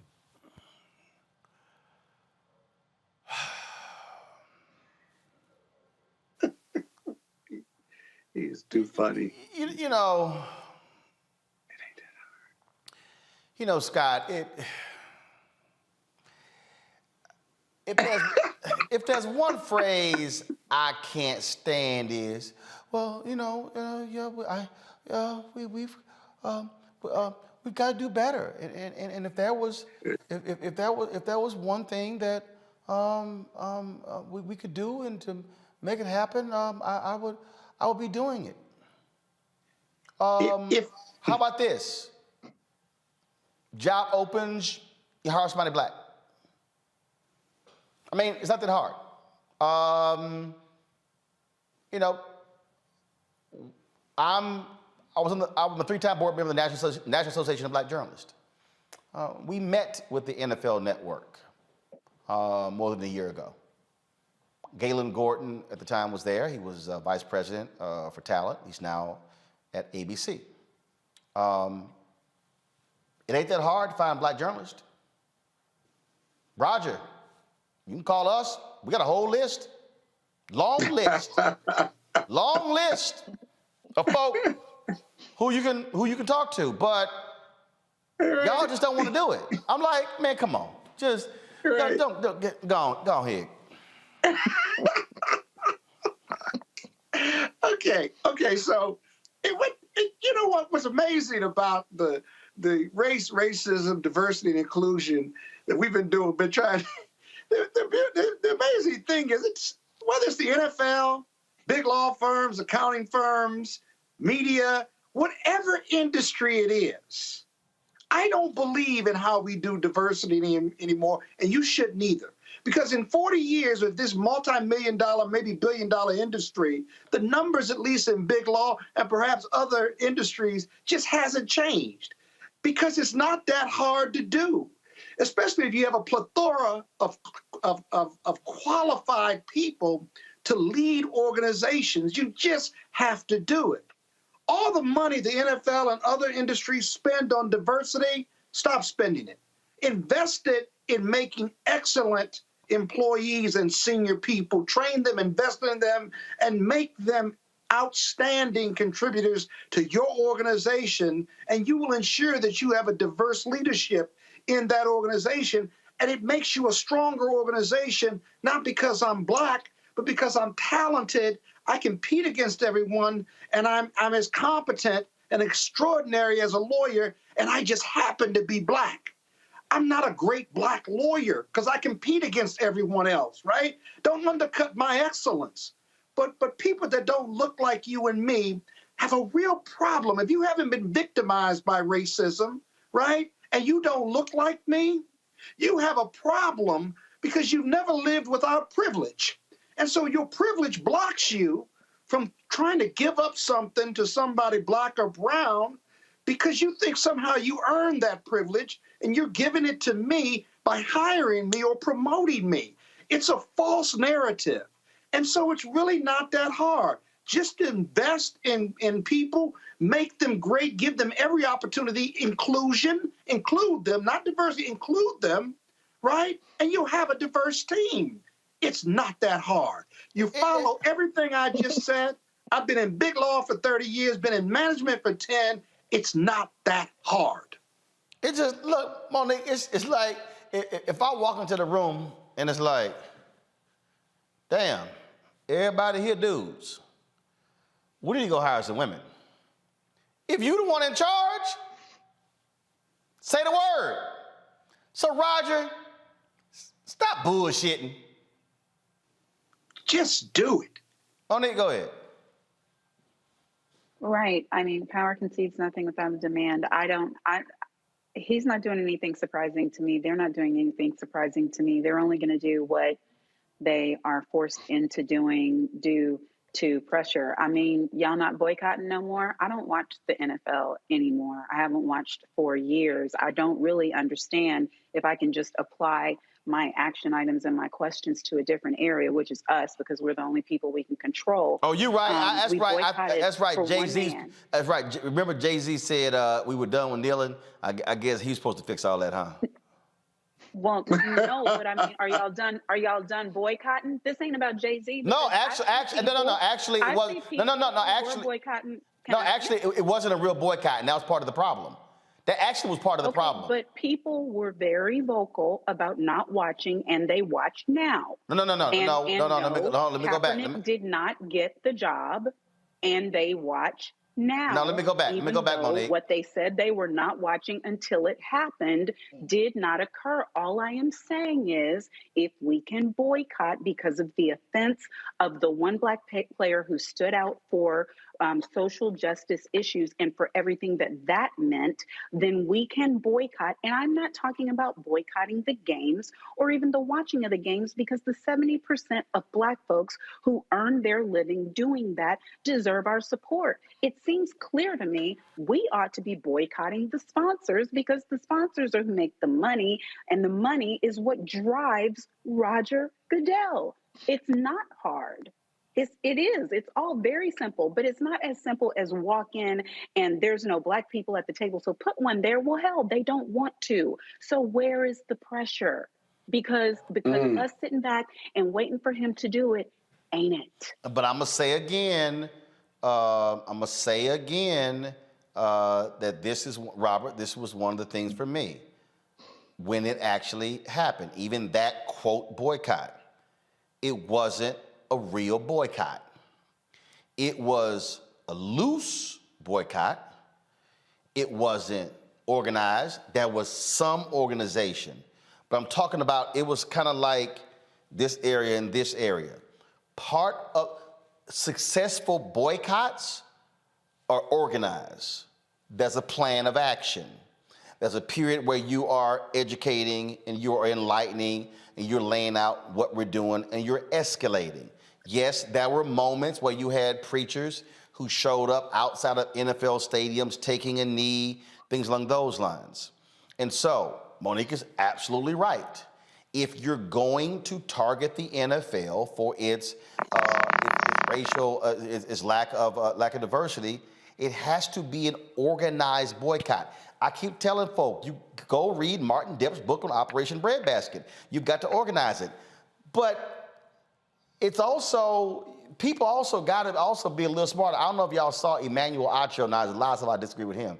He criticized Brian Flores because the law firm that Brian Flores is working with to sue the NFL on racial hiring, according to Acho, they ain't got no black lawyers. It's all white.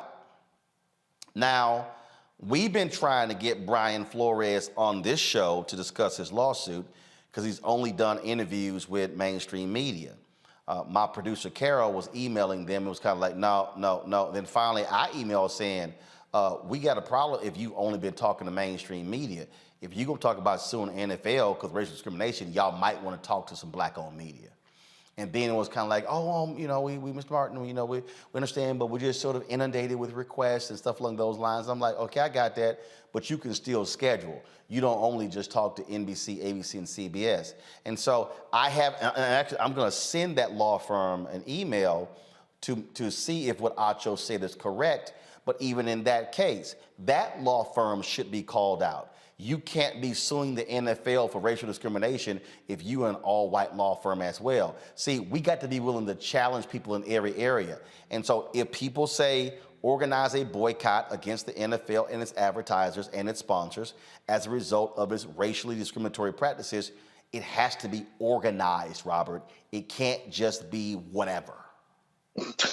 Listen to Roger Goodell. I need Scott to hand me some of that white Hennessy behind him because it's nauseating trying to get through a lot of this stuff. Y'all saw that bottle of white Hennessy as soon as I saw it. But it's nauseating trying to get through what Goodell is saying, because this is nothing new. This is nothing that we didn't. You can go back to Denny Green. You can go back for generations of black players where they said that a black man couldn't be a middle linebacker because they didn't have the intellectual ability to call the defense. A black man couldn't be a center because he had to set the protections on the offensive line. Black man can't be a quarterback, other than Doug Williams, because they don't have the ability to read defenses. That's why Cordell Stewart was returning kicks instead while Neil O'Donnell was playing quarterback for the Steelers. We've gone through this before, and guess what?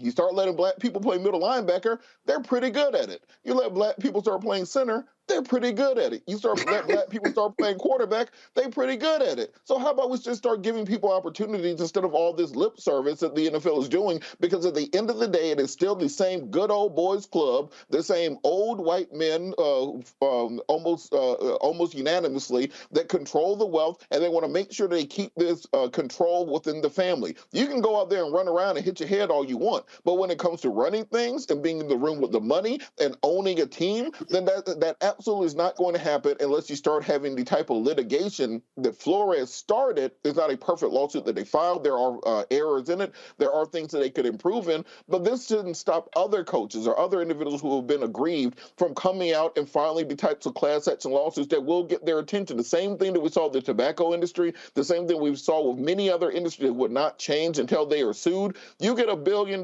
settlement out of the NFL, you about to see all the coaches be black for about a generation. So that's what it's going to take for people to actually start listening. So Robert, let me ask you this. Can you have an antitrust exemption and be suffering from race discrimination as an organization? Is there some link between those two that could defeat that antitrust exemption? I don't know. Either You legislatively or litigation-wise. Who you asking? I'm asking Robert. You asking Robert, Monique? Robert that because that antitrust exemption is what protects that league. And if you're engaged in racial discrimination, I'm just wondering, I need to research it, whether legislatively or from a litigation standpoint, you could break that antitrust exemption, which protects them, which is why you may not get that much progress when it comes to the race question in the NFL. Well, I think what is required, I think what is required is going to be congressional hearings, and this is going to be the point that we need to work with our friends in the Congressional Black Caucus to bring in Roger to get out, because right now the NFL antitrust exemption is only based upon lobbying. There's nothing statutory that that separates it, besides the fact that they can pay off lawmakers through campaign contributions. Same as baseball. Exactly. So we start having some hearings, particularly where they can subpoena records and documents right now while we're in charge of financial services and those sorts of things. Oh, you're going to start seeing, you're going to see so many black head coaches. We have congressional hearings. They're going to look like the Soul Train Awards. So I would compel our Congressional Black Caucus maybe to step in on behalf of these coaches and players to have some hearings so we can find out exactly what's going on. That's when you really start seeing some change happen. Certainly. Sorry, Roland. The lawyers wanted to talk without involving you, so now you can ask your next question. No, you didn't. You just sitting here trying to be a smart ass, because you ain't done your own damn research. That's really what happened. I'm talking about lawyers on the panel. Yeah, whatever. I know you play one on TV. No, I don't play. But the lawyers want to have a discussion. No, I don't play one on TV, but I know I know when I'm hearing some legal bullshit, I'm gonna call it out. And so that's what I'm going to call out. Let's just be real clear on that nonsense. So why do I keep asking for this, Monique? Why? Yeah, I know. Sometimes you just shut up. I mean, either because you're a Kappa. That's why. That's why. Because you're a damn Kappa. That's why. That's why. All right, let me run through these two quick headlines before I got to go to a break, and then I'm going back to I'm coming back with our tech talk. The family of a Colorado black man killed while fleeing from police in 2019 will receive $2.9 million settlement. Devon Bailey was only 19 when he was killed. He ran from police when they questioned him and his cousin about an armed robbery. His cousin was acquitted of the charges. In the lawsuit, the family stated police officers racially profiled Bailey and assumed, at least partly because of his race, that he presented an enhanced threat to their safety. Colorado Springs, the police department said the settlement is not an admission of any wrongdoing.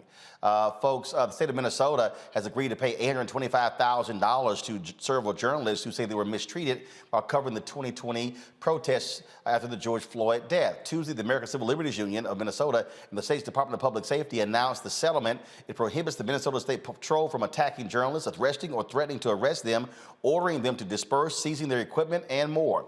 It also calls for an independent review of all 2020 media mistreatment complaints, and it requires body-worn cameras to be issued to all troopers by June. All those are good things. Folks, in Mississippi, law enforcement officials give two different accounts of what happened to a black man who died in police custody. Damian Cameron died after police entered his home without a warrant last July, tased him twice, and knelt on his back for 15 minutes while he told officers he could not breathe. His mother witnessed the tragic incident. The Mississippi Bureau of Investigation said Cameron collapsed while running away from police. The Rankin County Sheriff's Office initial statement does not mention him collapsing, only that he resisted arrest and was found unresponsive. Cameron's family wants the officers responsible for being held to be held accountable for his death. And in Kentucky, jury selection continues for the ex-Louisville cop, Brett Hankinson, the only officer charged in the raid that led to Breonna Taylor's death. Hankinson is charged with wanton endangerment for firing blindly into Taylor's apartment with the bullets hitting a neighbor's apartment. Breonna Taylor was killed on March 13, 2020 after 3 Louisville cops entered her home with a no-knock warrant and fired 32 bullets, killing her. And folks, in Wisconsin, a 12-year-old black swimmer was disqualified from a race for wearing a Black Lives Matter swimsuit. Lady Lions wore the swimsuit in support of Amir Locke, who was gunned down by Minneapolis police executing a no-knock search warrant last week. An independent volunteer told the preteen if she did not remove her swimsuit, she could not compete. Once her mother got word, she notified the local NAACP, and the YMCA officials overruled the volunteer's decision. Lady competed for the duration of the meet, only missing one race. I mean, ain't that something? Damn, Monique. How you gonna tell somebody they can't wear black, like, ain't no rules on swimsuits? Really? Now we tripping? Well, there might be rules on swimsuits. I don't know if there are or not, but it's good that that worked out in her favor. But, you know, at the swim meets that I go to, yes, the team competitors all have to wear the same thing. I'm assuming she was wearing that in protest, and that they honored that from this young girl who was trying to make an important statement. So I think that that's a good thing. And that's why you tell volunteers sometimes, Robert, sit your ass down. Well, look, somehow I bet you this goes back to, we're never going to find out. This probably goes back to just some angry Karen who was sitting across with her little daughter, Sarah, or something, and saw the Black Lives Matter swimsuit and got offended and ran over and started making a fuss about it. But I'm glad that these young people are standing up and making it known that their generation will continue in the legacy of Tommy Smith, will continue the legacy of John Carlos, will continue in the legacy of Kaepernick and those who have used their platform to protest. And guess what? This story being reported nationally, as you are right now, will have a far bigger impact on these young ladies' lives than them winning a swim meet when they were preteen. So I think they did the right thing, and I hope this inspires more people to use their platform, whatever it is, to fight for social change. Hell yeah, man! Just wear it. I don't care, whatever. Wear it. Do whatever you want. Just be all in these folks' face, Scott. I mean, first of all, but why do white people care so much about this 3 words, Black Lives Matter, being on a sidewalk, being on a swimsuit? It is not. They see it as a political statement. That's their ignorance. It is an affirmation. That's all it is. You disagree with the statement that Black Lives Matter? You don't think we matter? That's the problem if you think it's some type of political statement. My goodness gracious, there's so much more that we could be locking arms on to reach some type of racial harmony in this country, and yet we're caught up on those political words that are nothing more than affirmations of the truth. Stop it. Man, look, those 3 words are a problem because of 2 words, white fear. It's simply that, white fear. So, of course, y'all, literally, we are editing the book. It's going to be dropping in September, or I go right to the chase, cut right to it in terms of the white fear that's happening in America. All right, real quick, before we go to break, don't forget, if you are a HBCU student, you're going to be a junior or a senior in the fall, you can apply for the McDonald's Alpha Phi Alpha Scholarship that I've been working with McDonald's, $15,000, offering 7 scholarships at $15,000 each. To apply, go to tmcf.org. The deadline is February 28th. All the details on how to qualify for the scholarship are on the website, tmcf.org. .org. And so please, folks, apply. If you're a junior or senior in the fall, again, it's all about getting y'all some money. That's what it's about. $15,000, 7 of those scholarships. Be sure to check it out. Got to go to a break. When we come back, folks, we're going to talk with the creators of an app that allows you to find a black restaurant near where you work or live in our Tech Talk segment. Please check that out. Of course, the segment is where we give an opportunity for African Americans who are in tech to talk about their product. Don't forget to support us by downloading the Black Star Network app, Android, Apple, Android TV, Apple TV, Samsung, Roku, Xbox One, as well as Amazon Fire TV. And of course, you can join our Bring the Funk fan club where your dollars go to support what we do. I leave on Saturday for Liberia. We're going to be there 10 days broadcasting from Liberia for the 200th bicentennial celebration of that country founded by freed slaves. And so your dollars make all that possible. Again, Cash App, $RM Unfiltered. PayPal is R Martin Unfiltered. Venmo is RM Unfiltered. Zelle is Roland at RolandSMartin.com. Roland at RolandMartinUnfiltered.com. You can send a check or money order to P.O. Box 57196, Washington, D.C. 20037. I will be right back.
My name is Charlie Wilson. Hi, I'm Sally Richardson Whitfield. And I'm Dodger Whitfield. Hey everybody, this is your man Fred Hammond, and you're watching Roland Martin, my man, Unfiltered.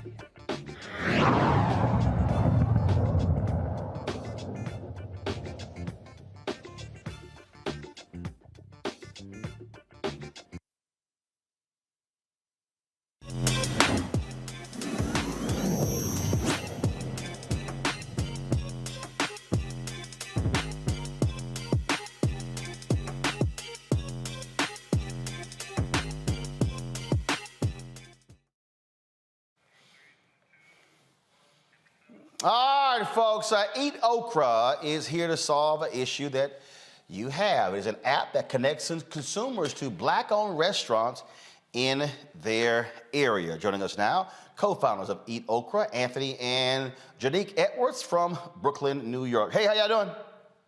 Roland, what's going on? All right, so how does this work? Because first of all, is it restaurants that y'all have found where people place it on there? Because look, this is important. I mean, I've gone places you want to support black-owned restaurants, but then you're like, well, dang, how do I find them?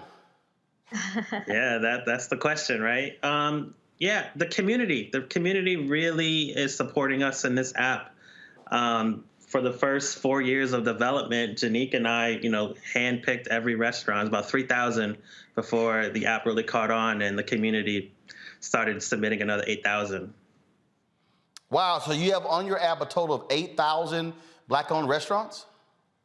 No, 11,000. 11,000? Yeah. Wow, covering how many states? We cover all metropolitan areas across the country. So we're pretty much in every state. The app is geolocation aware. So wherever you open the app, if there's a black-owned restaurant nearby, we'll show it to you. What led y'all to start this, Janique? Really, my move to Brooklyn. I moved here in 2016, and around that time, Anthony was kind of trying to figure out ways to level up his skills as a developer.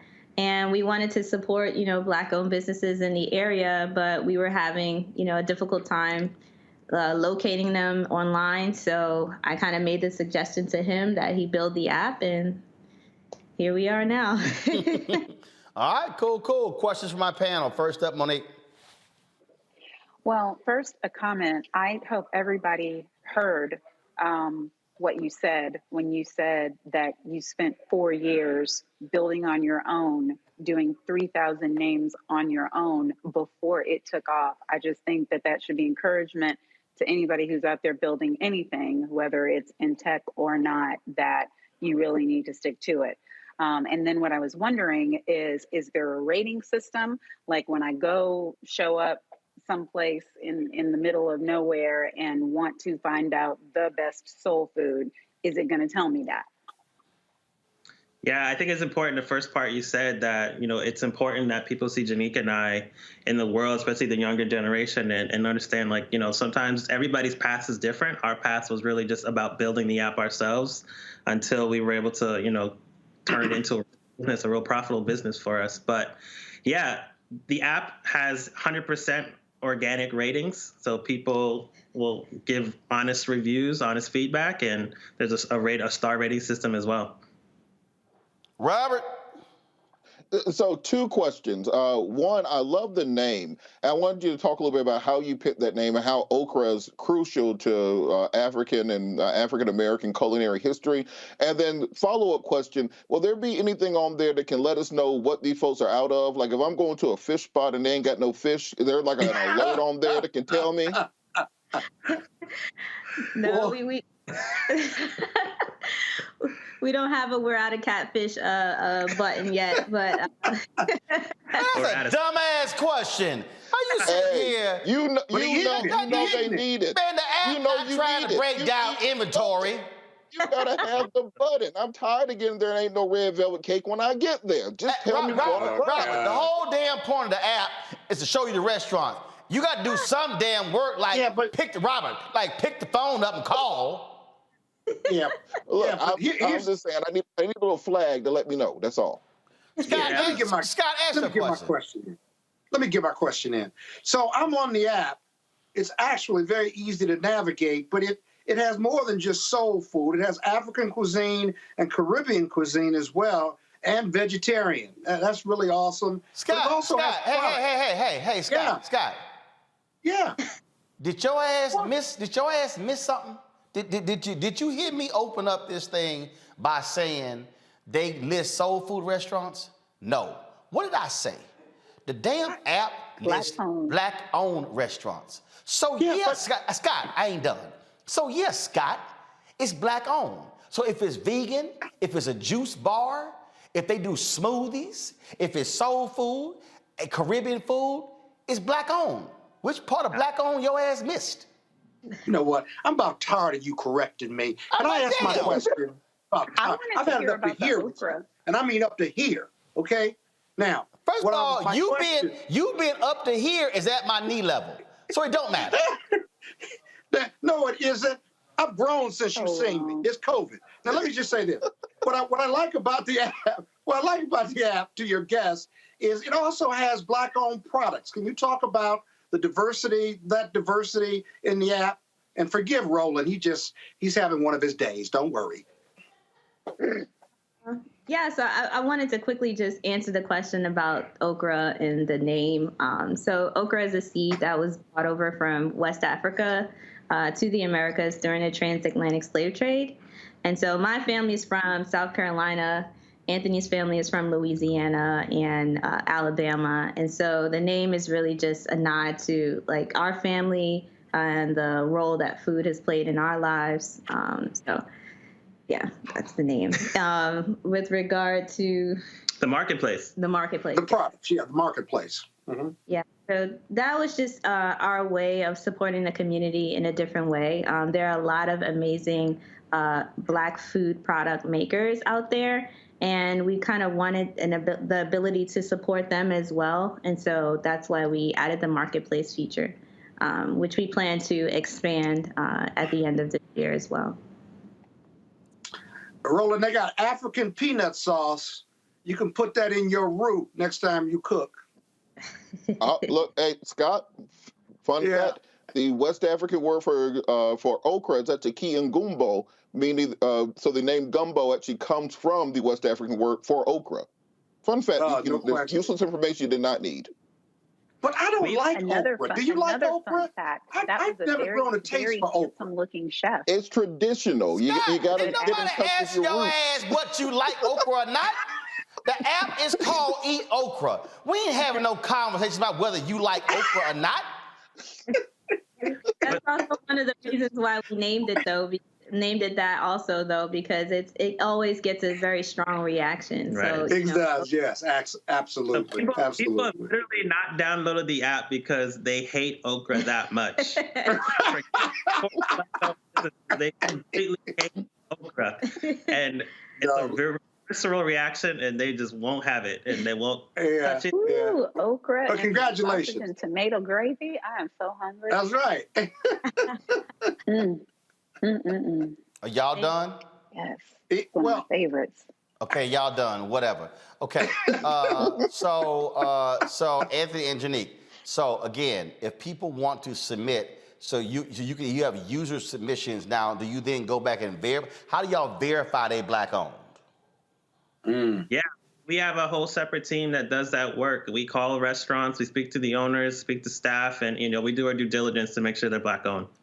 Okay. All right, then. Look, we appreciate it. The app is called EatOkra. I don't mind okra. I like okra as well. And so, but we don't really care if Scott don't like it. Y'all, just because your ass don't eat okra or like okra, still download the app. That way, I just did. That way, Scott, we are done with the panel questions. Okay, we are done with that. So be quiet. Well, I got one more question. Everybody who's listening, no, you can't. To everybody who's listening, right. it don't matter if you don't like okra or not. Y'all, this is allowing for you when you go to a place, when you go to a city, if you want to find and support Black-owned restaurants. That's what's there. And so that's why we believe in that, because we got to be able to support our own, where we are turning our dollars around. So Anthony and Janique, certainly congratulations. Thanks a lot. Thank you, Roland. All right, that is it for us, folks. I want to appreciate our panel, Robert and Monique. Thank you for joining us on the panel today. We tolerate this little kappa on the show. But thanks a bunch. Don't forget, y'all, download the Black Star Network app. We already passed 30,000 downloads. Now we're on our way to 40,000, 50,000. I want to end 2022 with at least 75,000 downloads. That is our goal. And so let's spread the word, please. Apple phone, Android TV, Apple TV, Roku, Samsung TV, Xbox, and Amazon Fire. And of course, if you want to support the work that we do here at Roland Martin Unfiltered, of course, stopping the misinformation that we hear all the time coming out of these places, giving you real information, quality interviews from people who are impacted. We've had some great guests today talking about these drug programs. Also, of course, the sister out of Texas as well. So many great guests. You can support us if you want to write a check or money order. P.O. Box 57196, Washington, D.C., 20037. Again, P.O. Box 57196, Washington, D.C., 20037. Cash App is $RM Unfiltered. PayPal is R Martin Unfiltered. Venmo is RM Unfiltered. And Zelle is Roland at RolandSMartin.com. Also, Roland at RolandMartinUnfiltered.com. All right, folks. Thanks a bunch. We appreciate it. And I see y'all comments. I appreciate y'all loving our set, paying homage to James Baldwin, my man Harry Belafonte, of course, Ida B. Wells Barnett as well. And again, I love these shoes. I got these at the YouTube Black Summit. Where they gave me these Air Force Ones, and they of course decorated them Roland Martin Unfiltered. So pretty cool, huh? All right, y'all, that's it. I will see y'all tomorrow right here from Black Lives Matter Plaza in the nation's capital, where the Black Star Network, our offices are located. Don't forget also to watch our shows, Deborah Owens Show, Wealthy You, of course, Balanced Life with Dr. Jackie Hood Martin, of course, Faraji Muhammad every day with In the Culture with Faraji. That's 3 to 5 p.m. live every single day. Then, of course, we restream that. And, of course, Rolling with Roland, the episode of the last 2 weeks, Director Bill Duke. And, of course, with the Black Table, my man, my frat brother, Dr. Greg Carr. Folks, that is it. Support all of our shows. We are building something here. We got other shows in development. And so we're just trying to make this thing happen, y'all, because this is all about us being able to control our voices, control our destiny. And again, like the nation's first Black paper, Freedom Journal said, we wish to plead our own cause. Too long have others spoken for us. That's it. I'll see y'all tomorrow. Holla!